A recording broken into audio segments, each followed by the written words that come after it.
Yeah, we gotta rise up, yo. Go for broke, give everything, better yet, give your all. They don't wanna see you win, nevertheless, yo, evolve. Wanna see my demise, you can be in for a surprise. Cause the sun ain't about to set, no, it's about to rise. Come hell or high water, we gotta rise up. All right, what's going on, everybody? This is Terrance. I want to welcome you to this week's episode of the Stage is Mine podcast, presented to you by Double E TV. This week, it is my privilege and honor to bring on the show Chris Lange. Chris, how you doing, man? I'm doing fantastic, Terrence. It is 10 o'clock in the morning on this fine Wednesday morning and sipping on my coffee, and I couldn't be happier. Yeah, man. So tell us a little bit about yourself. Well, a little bit about me. I am the small town actor from good old Calvert County, Maryland. I'm 28 years old. I've been trying to make acting a career since I was in high school. Not only along with trying to get the success going, I've also been very active in other activities like D&D, video games. Music is also a huge part of my life. I'm a singer. I try to say I'm a dancer, but I don't really dance. Let's see. I am very huge into sleep and mental health breaks and everything. Coffee is kind of a huge deal in my life as well. It's a big waker upper right now. And along with that, a little fun thing that I kind of don't advertise as much is that I'm a video game streamer, small-time video game streamer, but still a video game streamer. No matter how small, you consider yourself, as long as you consider yourself something, you are that thing. And that's my motto. Okay. Let's see. Oh, I'm also working on becoming a writer. I've got a few scripts up in mind. I've got some ideas in my head that I just need to put down on paper. So trying that. Yeah, that's a little bit about me in a nutshell. Okay. What was life like growing up in Maryland? Oh man, life in Maryland, it was very small. Like I mentioned, I grew up in a small town called Calvert County, which whenever anyone talks about Southern Maryland, they think, oh, St. Mary's County, or somewhere that's actually has history based in it. Calvert County is the small county that's right in between the two historical counties. Gosh, I can't even remember what the second county is. I haven't been home in so long, but it was not as artsy and cultural as I would have hoped it would have been. From what I remember, there were only 2 theaters around Maryland, around my area, that were accessible to me at the time when I was growing up. My parents moved to Calvert County at about 78. Then in about 92, I believe they adopted my big sister. And in 94, 95, they really wanted a son. So they looked up and they found me. And lo and behold, they had me come over to the States. And I don't regret it for a thing. It's amazing. And I love my whole family to death. Sometimes I wish what it would have been like if I had been back over in Korea, but hey, it is what it is. But ever when I graduated high school, I went to community college around, and then I kept going back and forth, community college to my home to St. Mary's. So I was driving all over Southern Maryland. I made a lot of good friends over there. We all still stay in contact. I really dropped off from a lot of my high school friends, though, which growing up from a small town, in my opinion, is kind of just what happens, you know? You just kind of move on. You don't talk to them anymore, and you don't really think about them. But the bonds that I've made in the other counties with my other friends are strong, and I have to thank performing because of that. I wouldn't be who I am now or where I am now because if I didn't go out and explore these theaters, if I didn't go out and audition and meet all these friends and put my all into it. Let's see. I will say, growing up in Maryland was also brought a lot of challenges, especially in the medical area. There was when I started high school, I found out that I had a slight medical condition, a kidney inflammation, and it's one of the rarer kidney inflammations that doctors are still baffled on how people even get these. So I've kind of been a wonder of science for the kidney foundation all throughout my life, and it's not the worst thing. It is kind of a struggle though, you know. Yeah. 'Cause there's all these medical bills and medicines that I have to be taking, going in, getting blood draws to make sure that I'm still okay, keeping track of a lot of kidney functionality. So that's just another little piece of salt in the pot that I've been trying to deal with in this whole area. But yeah, Maryland was good, but I yearned for something better. Yeah. Now, do you spend a little time in Korea as well? I not yet. I have been in America all my life.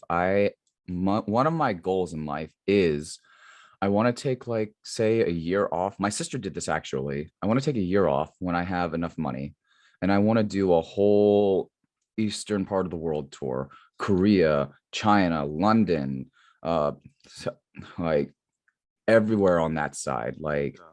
I've always been so curious about going to that side of the world because their cultures are so different. Mhm. And especially with Korea, I would love to learn a little bit more about myself and see if maybe my birth parents are still alive and possibly reconnect and meet them and see what they're up to. But again, this is all just kind of a passing fantasy until I can actually say I can take a whole year off. Yeah.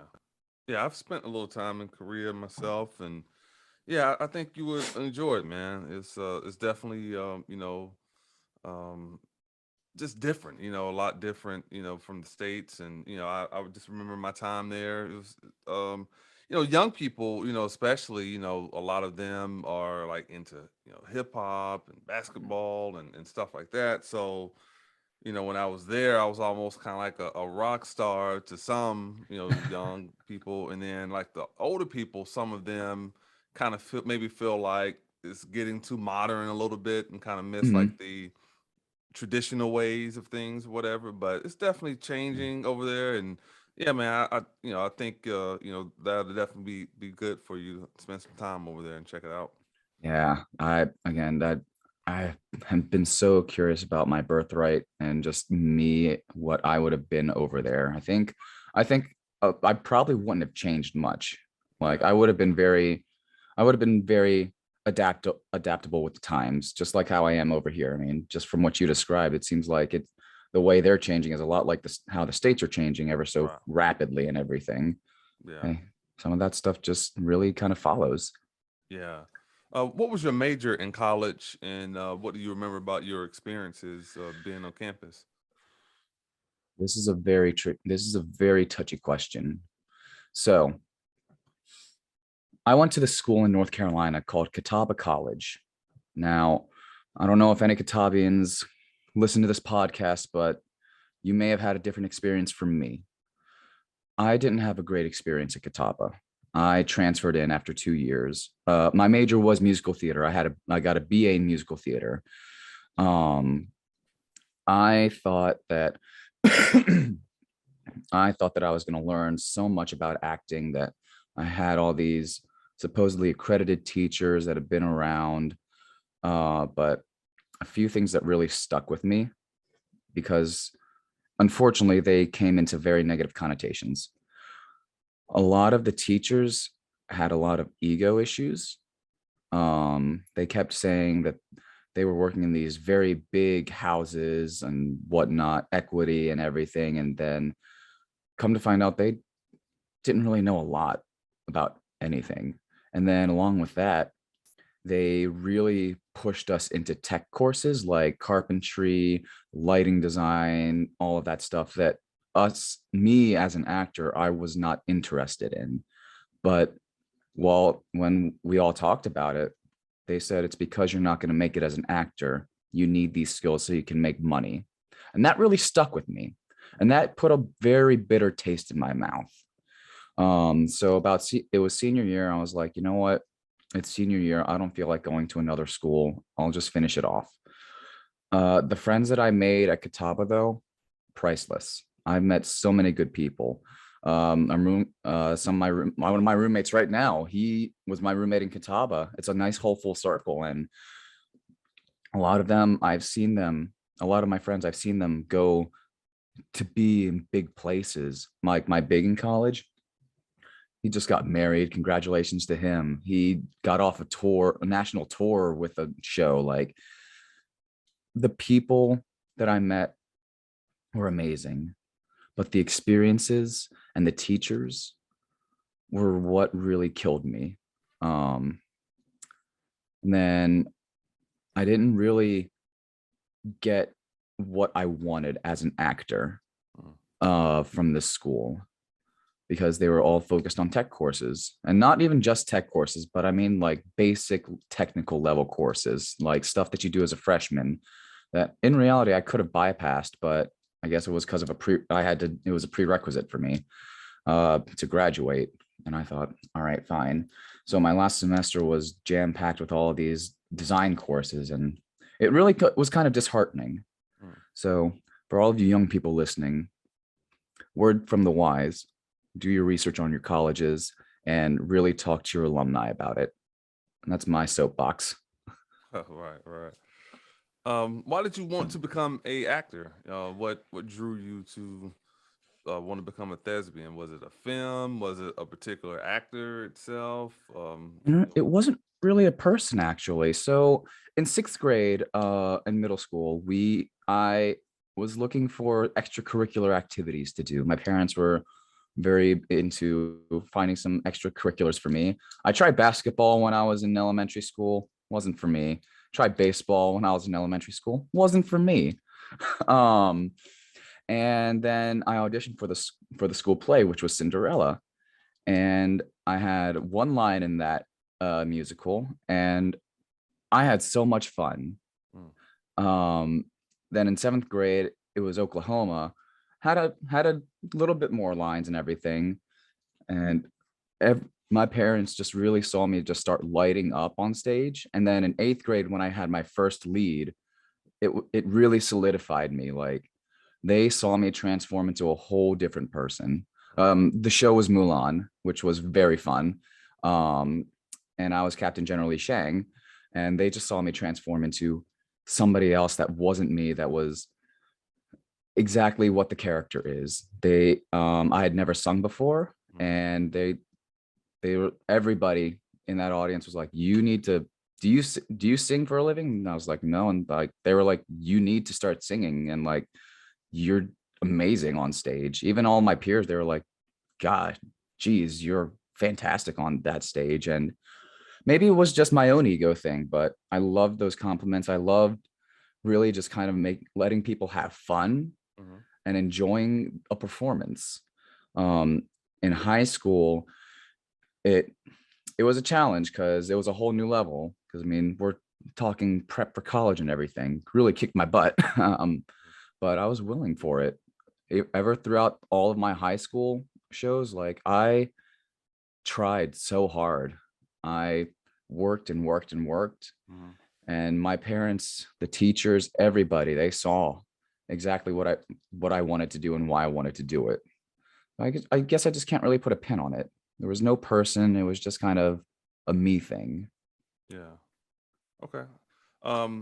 What do you remember also about some of the musicals that you did in the particular Baltimore, DC area? And what do you love so much about musicals?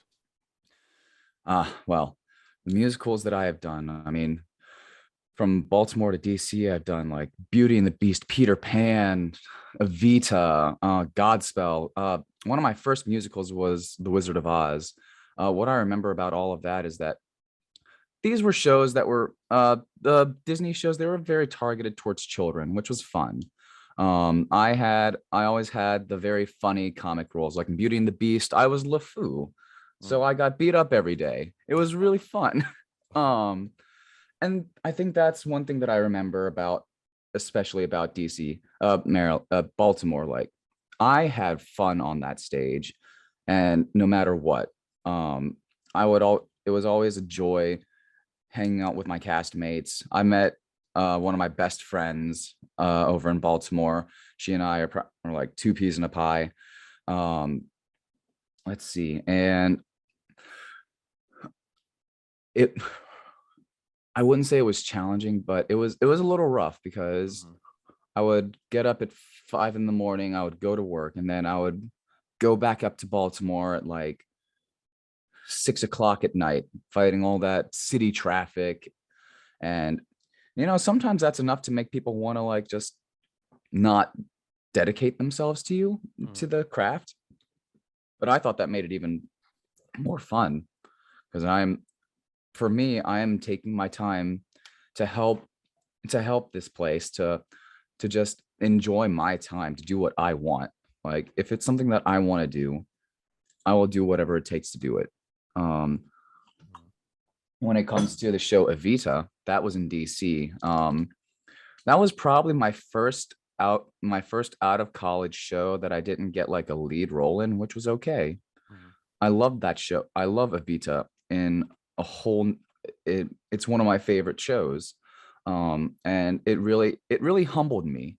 Because I was like, you know what? Ensemble members, they're huge parts of the show. And you know what? I I don't mind taking an ensemble member role because sometimes it's what you got to do. You got to do it for your craft. Like, take a lot of background actors in film. They're dedicated. They want to do this. Um, let's see. Why I wanted to do why what attracts me to musicals is sometimes music and songs can show a different side of emotions than just regular words. Mhm. Um, when you put the underscoring under certain lyrics, like, take the composers Richard Rodgers and Oscar Hammerstein. Um, they're one of my favorite musicals is called South Pacific, which is based off the book The Tales of the South Pacific.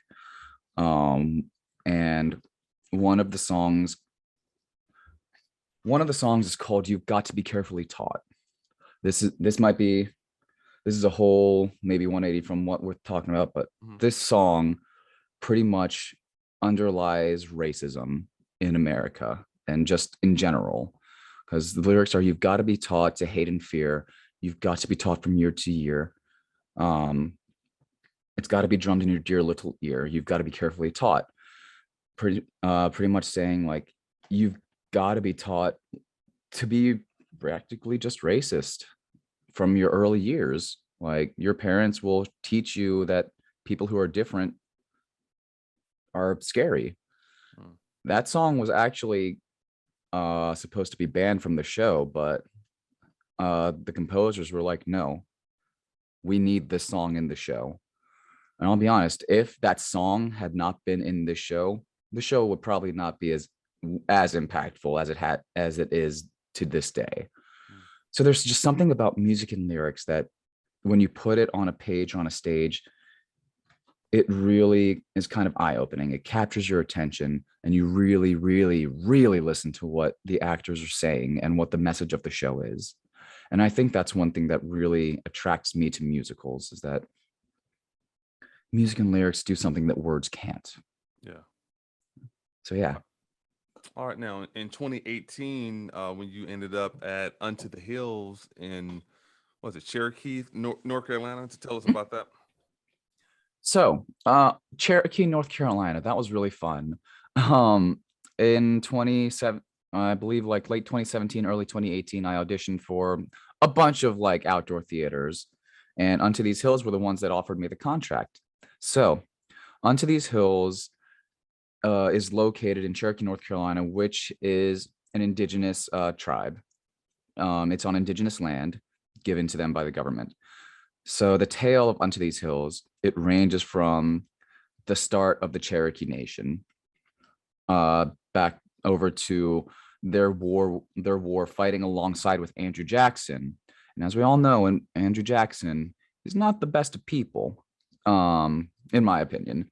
Mm. Um, and then from then it shows how the government and all of these prospectors started invading on this indigenous land for gold and for ownership.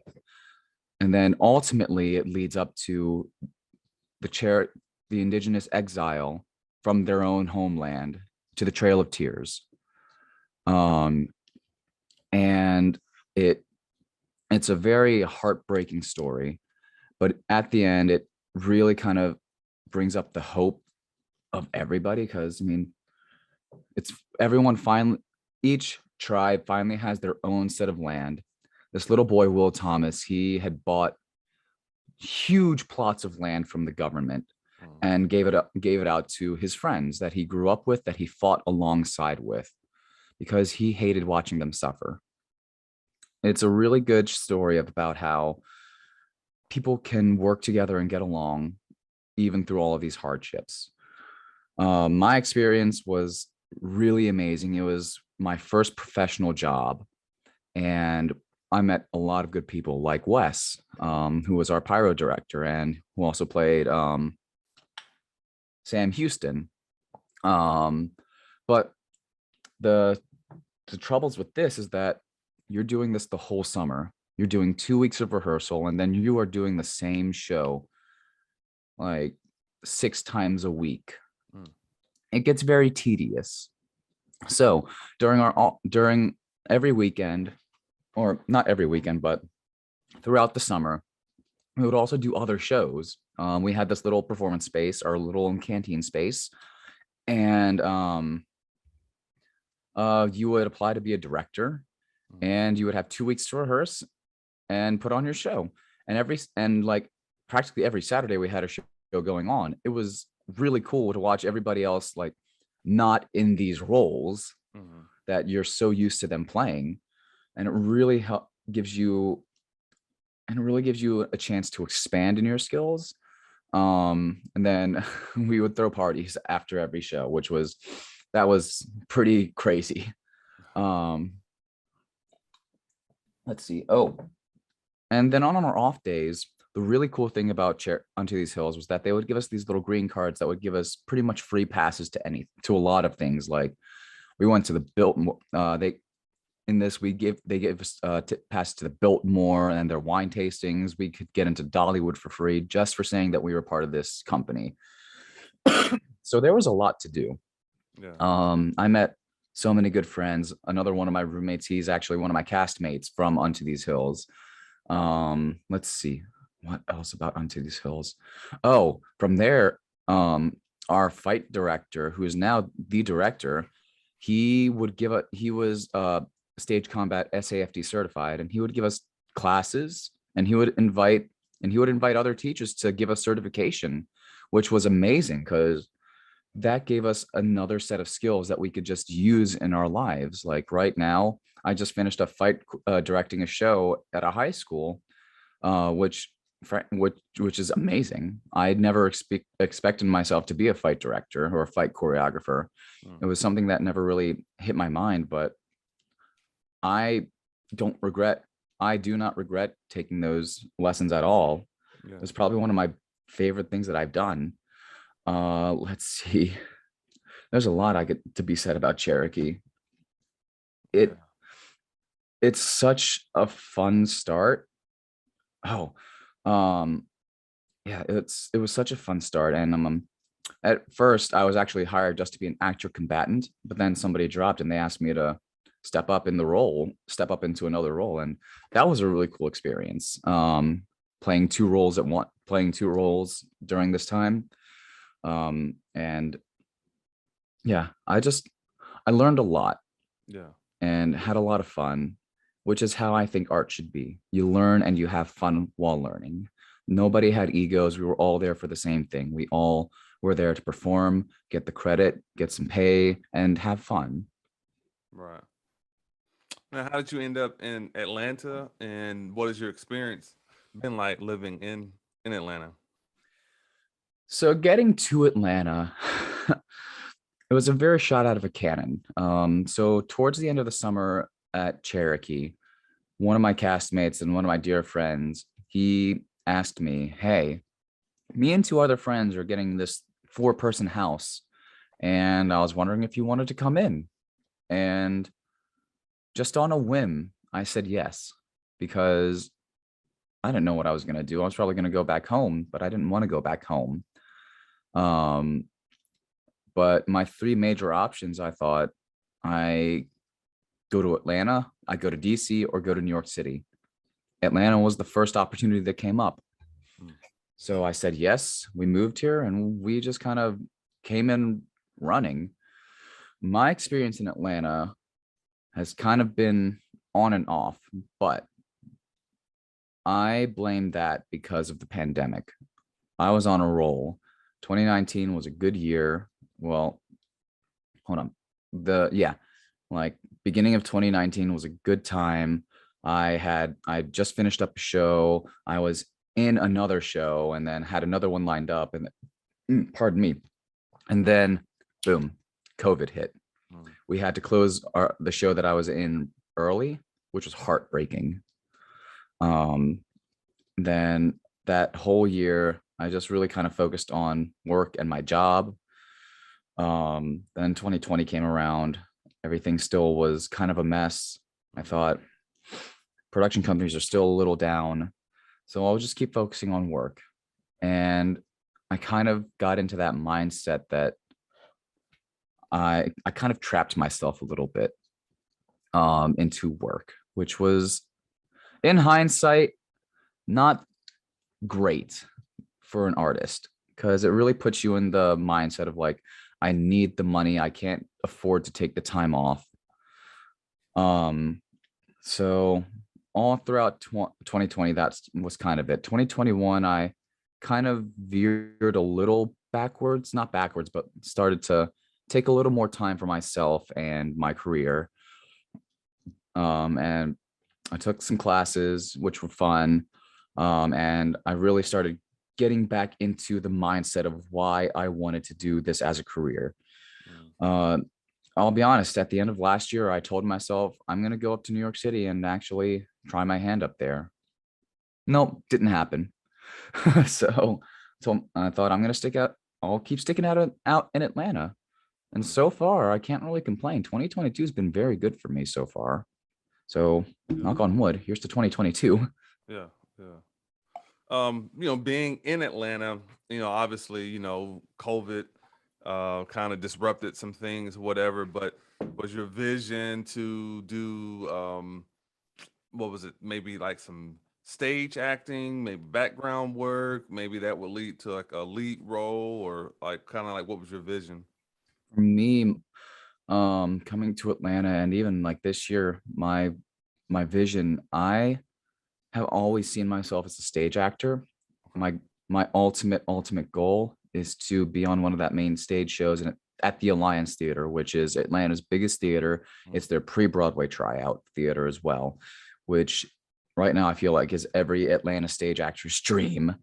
When it comes to like film, I never really considered being a film actor until I came to Atlanta, because Atlanta is a very booming film scene. Like it's like the second LA, as people are calling it. And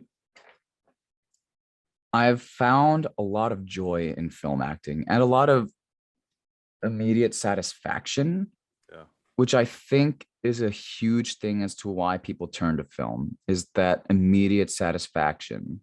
Because like once you're done on set, you're done for the project, and then you get your paycheck and you move on. That's awesome. I love that. And it really shows me a different side of my acting.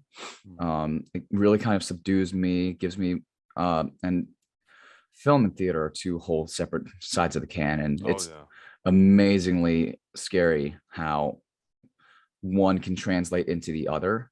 And your director will yell at you saying, stop doing this. I know you're a stage actor or a film actor. Stop doing this. Do it this way. It's fun to separate the two minds. I look at a lot of my friends, and they've got the representation, and I keep pushing them to help to keep going towards their goal. Me personally, I I'm not represented just yet. Hmm. Still working towards that. That's kind of the goal for this year / this month. Because it's time. I want to be represented by somebody. And as an Asian American and actor in Atlanta, I feel you don't come across that as much. I look at a lot of these rosters and I sit and I think, you don't have a lot of Asian Americans on your roster. Hmm. Interesting. So that's another thing for me. Like, I'm starting to become a very heavy advocate for Asians in the arts. Hmm. Um, ever since this past year with the Asian hate everything, and it's really been very eye-opening for me specifically. Right. Yeah, that leads to my next question. I mean, being a Asian male, do you see a lot of diversity as far as roles, or maybe sometimes when Asian men get roles, especially in American film, do you feel some of those roles are kind of, what's the word I'm looking for? Stereotypical? Stereotypical? Yeah. Yes and no. I think in very recent years, a lot of that has been changing ever so slowly, though. Mm. But I mean, it's still all the same story. A lot of Asians are cast in these stereotypical roles, doctors, nerdy people, like kind of like losers and everything. But take an actor like, say, Daniel Day Kim, who's been able to branch out into all these different starring roles.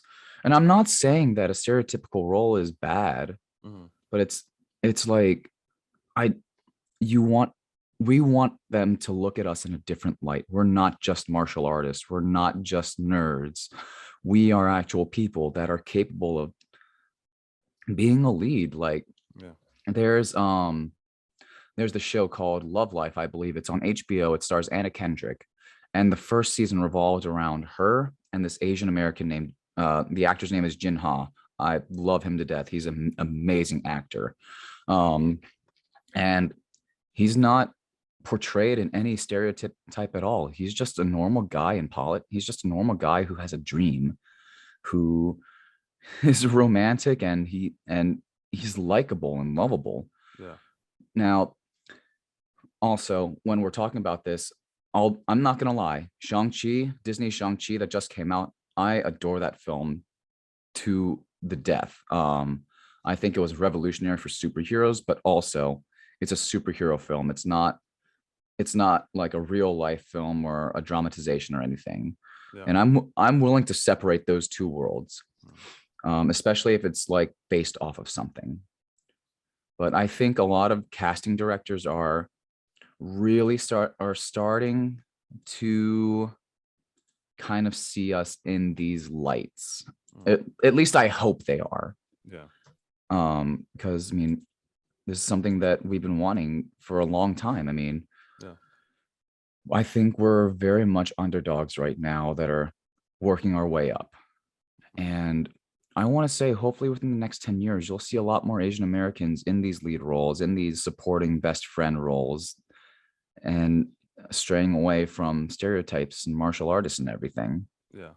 At least that's my goal and my hopes. Yeah, for sure, man. You definitely gonna get there, man. On a Ryan. lighter note, Chris, what do you like to do for fun? Ah, so as I mentioned earlier, I am a singer. I've got a keyboard that I like to mess around with. Don't know a lot about keyboard, but also I used to play trombone, so I have that in my room that I need to pick that back up. I also have a guitar that I just kind of keep to look cool. But also I really enjoy playing video games. It really came to light last year. Like, video games are a huge part, are amazing. I've met And during like peak pandemic, I really went to Twitch, and I met a lot of good people. Not only good people, I've met a lot of friends. Um, let's see.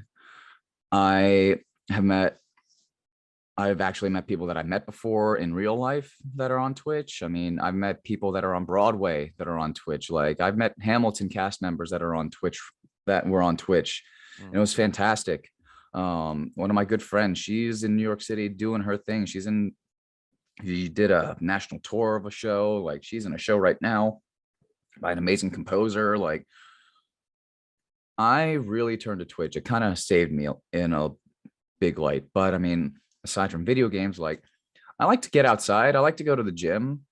Recently, I've been going to the gym a lot, and me and my friends, we really enjoy volleyball. So we watch this anime called Haiku, which is pretty much about a high school volleyball league. Yeah. And from there, we all just started messing around. We got some volleyballs and we started hitting and serving and passing.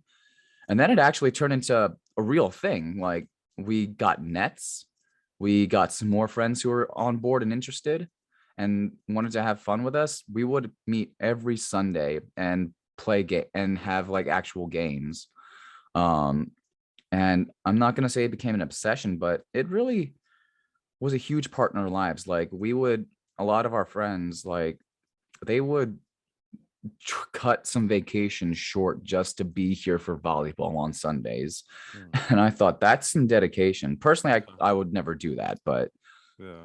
I that's a really huge thing for fun in my life. And it's kind of funny because my sister, she played volleyball in high school and she kind of fell off the map from there. And I texted her saying, "Hey, next time I'm home, let's throw the volleyball around." And she said, "Yes, please. I would love that."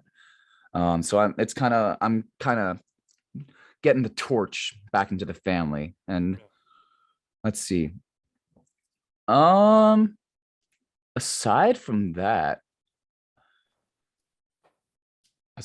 really, that's kind of what's taken up a lot of my life right now. Video games, volleyball, basic stuff, you know. Of What's your favorite video game? And also plug in your Twitch your handle. course. So, for those who are listening, my Twitch handle, look me up, Asian Man 593 on Twitch.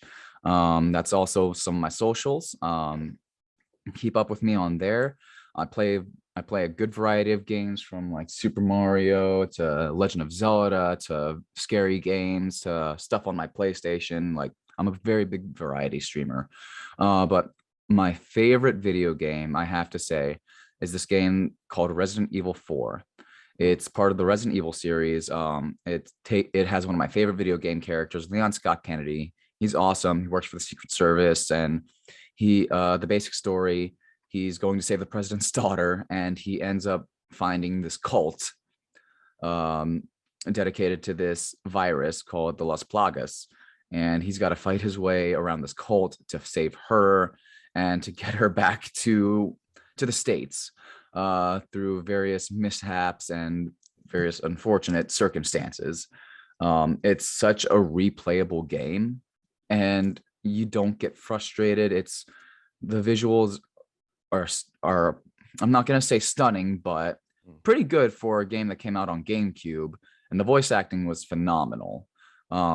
I have been very huge into I've been trying to get my way into voice acting because I think it's a really cool idea. Mhm. Everyone always asks me if I do voice acting. I'm like, not yet.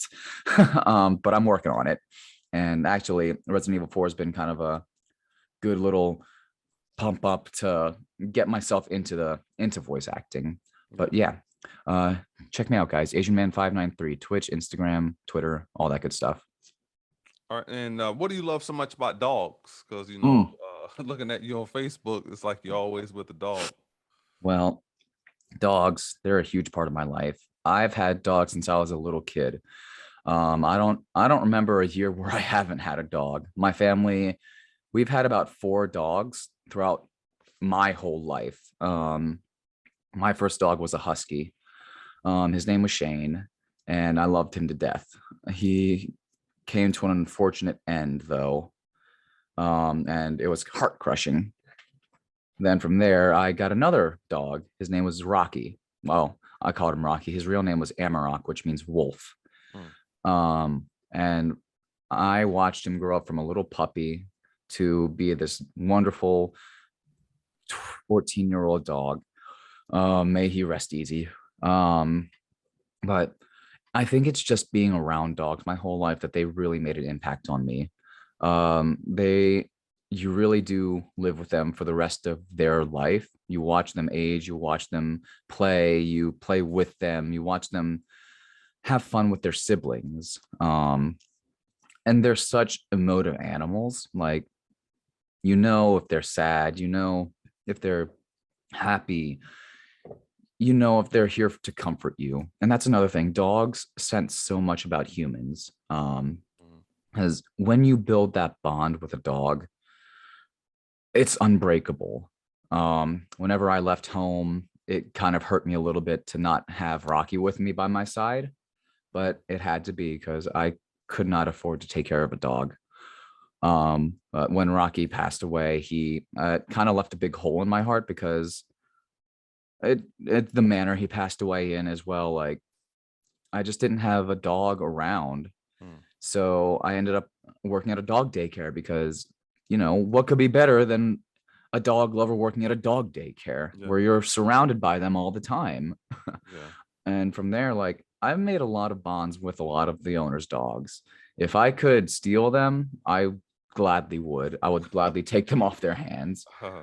And yeah, it's just, there's a bond that I just can't have with, say, a cat. Mm. Like, I need that dependency like they need that dependency. Mm. I see a lot of dog in me, see a lot of lone wolf in me.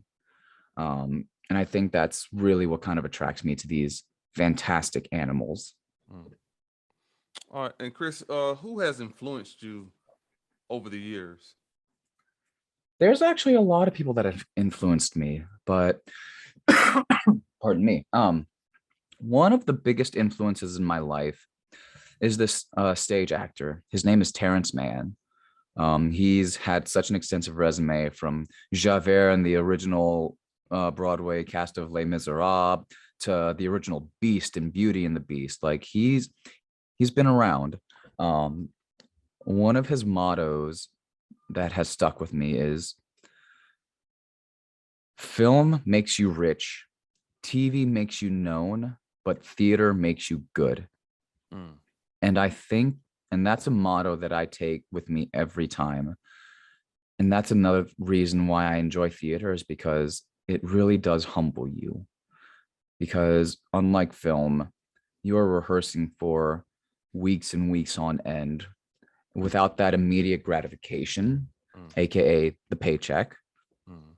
But once you have your first opening night and you get past the stressful week of tech and lighting and everything feels just so right. Like, you get scared that nothing's going to work out. But once that opening night hits, everything falls into place and you remember why you love to do this in the first place. Yeah. As well, another prominent person that has made a big impact in my life, his name was Mako. For those who don't know Mako, you might know him as Uncle Iroh in Avatar: The Last Airbender before he passed away in season 3. Mako was huge into Asian Americans in the arts. There's this theater over in California called the East West Players that is strictly Asian American, to showcase Asian Americans can be in these white, predominantly white roles. Mm. Um, and right now they're actually putting on a production called Assassins, which is a musical by Stephen Sondheim, which kind of delves deep into the lives of these 8 figures in history who tried to assassinate former presidents. Mm. You're looking at like John Wilkes Booth, John Hinckley Jr., Lee Harvey Oswald, all these predominantly white figures in American history. And they're all played by Asian Americans. And it's amazing that you don't even bat an eye, be like, oh, well, these people aren't white. This is not historically accurate. Who cares? Mm. They're these, like, without Mako and his team, something like this wouldn't be set up. And I think we wouldn't be where we are with Asian Americans in the arts if it weren't for the start of people like Mako. Yeah. Yeah. Wow. So they're huge. And Two more quick questions for you. You know, you kind of alluded and touched on this a little bit earlier, but what have you what was your experience like, especially in Atlanta during the shutdown, when COVID happened? What did you kind of do just to kind of keep your sanity and stay encouraged? Because I was living in Alabama at the time and Mm, spent a little time in Atlanta, but I wasn't like there for like the quote unquote shutdown when right. curfews and stuff like that. Well, it it was rough. I'm not gonna lie. COVID really hit me kind of hard. I knock on wood. I'm very fortunate. I have not gotten COVID throughout these whole 3 years. Um, but I work at Starbucks, and they branded us as essential workers. So Really? Wow. yes, I am actually kind of thankful for that, to be honest, because if it weren't for going into work every day and having that at least normalcy and idea that I'm going to be seeing my coworkers and my friends, I would have probably gone insane, like being shut up in my house all day Yeah.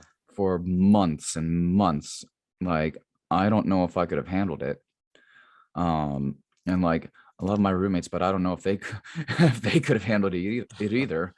Um, but again, that's where I really kind of turned to video games too. I mean, I started off with my PlayStation, just was like, I wonder how I can stream on Twitch. Turned it on once, had one my best friend in North Carolina, she tuned in, we chatted. Oh, that was another thing. Um, Having friends online was amazing, Mm, because that way, like, we can hang out, we can talk, we can chat, we right. can do what we want to, and be in the comfort of our homes. Hmm. Um, so that's another thing why video games were huge, because it gave me that social interaction. I mean, I do believe that the video game industry is very pro socializing. And yeah, but it was very disheartening knowing that I wouldn't be able to even just audition for anything for at least a year. Yeah. So I really just delve into work and kept my head down and just really kind of exhausted myself a little bit with all of that. Right. And what are your goals to close out 2022? What do you want to accomplish this year? Like when December 31st comes, we want to look back on and say, I checked these boxes. For 2022, my first and foremost goal, I want to have representation. I have three talent agencies in Atlanta that I am trying my hardest with, um, that I am going to be reapplying to. Okay. And with new materials that I have, I think that's a very possible goal. Let's see, throughout the year, I want to be in, it doesn't even have to be like a major part. I just want to be in a big screen feature film. Mhm. And I would love to be in a TV show, a streaming service TV show, like say Cobra Kai, even though I know it's coming to an end. Oh, as well, I am going to be delving more into voice acting. So if I could, goal is if I could get onto, say, like have a line on like a video game or something, I think that would be amazing. Yeah. By the end of 22, even financially, I want to at least have about $2,000 in my savings account, maybe $3,000, and really start working my way up to that big New York move that I keep telling myself I'm going to do. But again, New York is still very open-ended for me. It all depends on what happens really right now. Mhm. So those are my big main goals for 2020. Oh, I do want to learn guitar. I want to officially learn a song on guitar in 2022. Simple, I know, but it's effective. Yeah. And when it comes to video games, I'm not looking for partner or anything. I'm just looking to meet even more people. Because if I could make partner, that'd be amazing. But I'm okay with affiliate for right now because I'm still doing what I love to do. I'm still getting money, Mhm. and I'm still meeting amazing people. Also, if this is published before February 20th, uh, Asian Man 593, I'm going to be hosting a charity stream where proceeds that are donated are going to be going towards a no-kill animal shelter around Atlanta. And yeah. Awesome. So I do this in every program. I'm gonna throw you a couple of rapid fire questions, and you just answer to the best of your capability. Okay. Number one, favorite food. Oh, favorite food, macaroni and cheese. Really? Okay. Okay. I love pasta. You have a favorite playwright? Yes. Gosh. The guy who wrote The Crucible, Arthur Miller. Okay. Okay. Yes. All right. Favorite film? Favorite film, The Blues Brothers. Oh, wow. I love John Belushi. I think he's hilarious. That movie is such a hilarious, amazing, and very amazingly musical movie. Oh yeah, definitely a classic. Your favorite play? View from Under the Bridge. I think it's a very great story that has aged, that does not age, and age it well, it does age, but it ages very well. All right. Favorite TV show? Ooh, right. That comes in waves, but right now is this animated show called Arcane, which is based off the League of Legends lore. Fantastic voice acting, fantastic story. Check it out, guys. It's on Netflix. Favorite actor? Jinha. Actress? Ooh. Uh, mm, mm, mm, mm, mm. Oh. Uh. Mm, hmm. Angela Lansbury, Dame Angela Lansbury. Okay. Favorite director? Favorite director. um, I'll be honest, just because he's made a lot of amazing movies right now, Kevin Feige. Okay. Favorite recording artist? Uh, oh gosh, that one's all. The Foo Fighters. Dave Grohl is probably the Foo Fighters are probably one of my top or one of my favorite bands. Foo Fighters or Muse. Those two bands are probably fighting for my top spot and my favorite artist. Okay. Favorite places to travel? I really, really enjoy going to the beach. It doesn't matter right now. It's kind of like Myrtle Beach, but Mhm. oh, Germany actually. I went to Germany a few years ago, and that was unforgettable. Also unforgettably cold, but still the sights were fantastic. I would love to go again. Pizza or buffalo wings? Oh, pizza. Pizza. Okay. Hmm. Favorite restaurant? Favorite restaurant? Can't Got a put a lot of good cap. ones, especially I over know. there. I know. I can't put a cap on that one, not yet, because I'm still kind of exploring right now. I think a good one is a place called Grindhouse Killer Burgers. I mean, it's not a huge restaurant, but for right now, it's kind of a nice, safe spot that I love, and they have fantastic burgers. Okay. One superpower you wish you had? I would definitely take mind reading. A little scary at first, but if I could learn how to control it and choose whose minds to read, I would definitely take that power. Yeah. Hot or cold? I would rather be cold. I would rather be able to keep bundling up and putting on layers instead of having to strip down to a limit. All right. And last but not least, what do you want your legacy to be? I want my legacy to be, I want to be that Asian Chris that's on stage. I want to be the Chris that everyone knows, that's not Chris Pine, that's not Chris Pratt, that's not Chris Evans. I want to be Chris Lang. I want to be the Asian Chris. Yes, I like him a lot. Yeah. Chris, man, I really appreciate you taking time out of your busy schedule to come on the podcast and tell us about your journey and your life and everything. For those who want to connect with you, and whether it's your Twitch or even your acting, want to maybe cast you in something, how can they reach out to you? Yeah. Hey guys, if you ever want to reach out, just have a chat or anything. Again, for my video games, like look me up on Twitch, Instagram, Asian Man 593. But more if you want to keep up with more of my acting life, look me up on Instagram, Asian Actor Chris. That is me in a nutshell. Awesome. Chris, I appreciate it, man. And thank you so much for taking time out of your schedule. And also, I want to thank those of you who tuned in to this week's episode of the Stage is Mine podcast. We'll see you on next week. Take care. My pleasure. Have a good day, guys. Thank you so much, Terrence. Thank you, man. I want to thank everybody for their support. Those of you that have been watching all of our podcasts.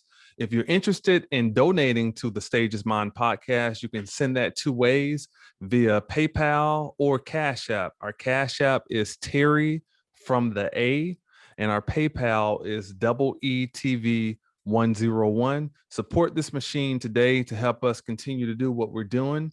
Also, if you're interested in becoming a sponsor of the Stage is Mine podcast, email me today at EETV@yahoo.com or call 334-498-5394. Thank you very much. Go for broke, give everything, better yet, give your all. They don't want to see you win, nevertheless, show evolve. Want to see my demise, you can be in for a surprise, cause the sun ain't about to set.